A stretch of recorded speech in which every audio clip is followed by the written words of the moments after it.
सत श्री अकाल ते जी आयां नूं जी सारिਆਂ ਨੂੰ ਤੁਹਾਡਾ ਸਭ ਦਾ ਬਹੁਤ-ਬਹੁਤ ਸਵਾਗਤ ਹੈ ਤੁਹਾਡੇ ਆਪਣੇ ਕੁਕਿੰਗ ਚੈਨਲ ਖਾਣਾ ਮਨਪਸੰਦ ਪੰਜਾਬੀ ਵਿੱਚ। ਤੇ ਅੱਜ ਮੈਂ ਤੁਹਾਡੇ ਨਾਲ ਜਿਹੜੀ ਰੈਸਿਪੀ ਸ਼ੇਅਰ ਕਰਨ ਜਾ ਰਹੀ ਹਾਂ ਉਹ ਮੇਰੀ ਫੇਵਰੇਟ ਰੈਸਿਪੀ ਹੈ, ਉਹ ਹੈ ਹਰੀ ਚਟਨੀ। बट ਇਹਦੇ ਵਿੱਚ ਇੱਕ ट्विस्ट है, ना असी बेसन ऐड करांगे, ना असी कोई नमकीन पानी है, ना ही गाठिया। तो फिर भी चटनी जी है वो बिल्कुल हरे रंग की तो बहुत ही स्वादिष्ट बनती है।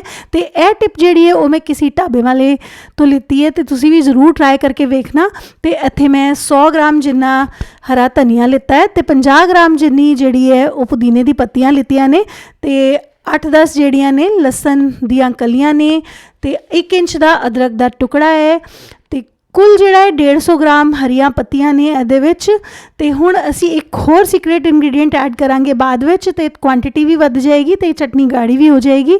तो 1 इंच का अदरक का टुकड़ा, 3 हरियां मिर्चां, तुसी कम ज़्यादा अपने अकॉर्डिंगली कर सकते हो। अद्धा वड्डे साइज़ का नींबू है, आधा छोटा चम्मच प्लेन सॉल्ट यानी कि सेंधा नमक है, तो 1 छोटा चम्मच भुने हुए जीरे का पाउडर लिता है मैं, एक वड्डे साइज़ का प्याज लिता है।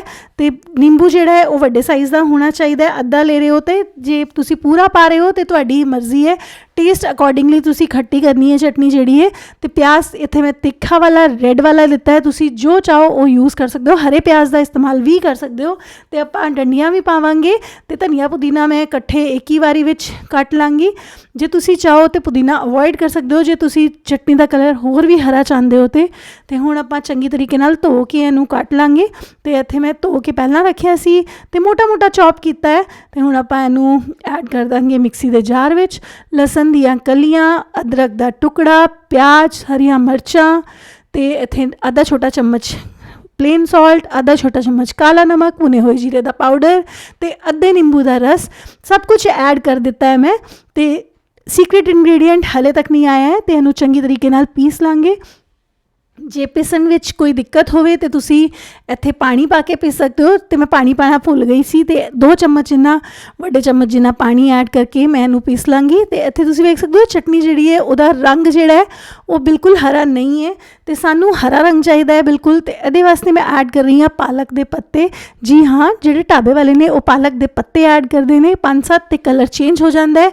इस तरीके नाल तुसी कलर भी ऐड करन दी तुहानू लोड़ नहीं पैंदी। तो मैं चटनी नूं सर्व कर लिता है, तुसी पकौड़े नाल खाओ, ब्रेड पकौड़े नाल, समोसे नाल, ते खाने नाल, किसी भी तरीके नाल खाओ, तुहानू बहुत स्वाद आने वाला है।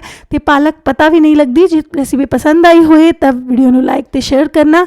तुहाडा बहुत बहुत शुक्रिया। सत श्री अकाल।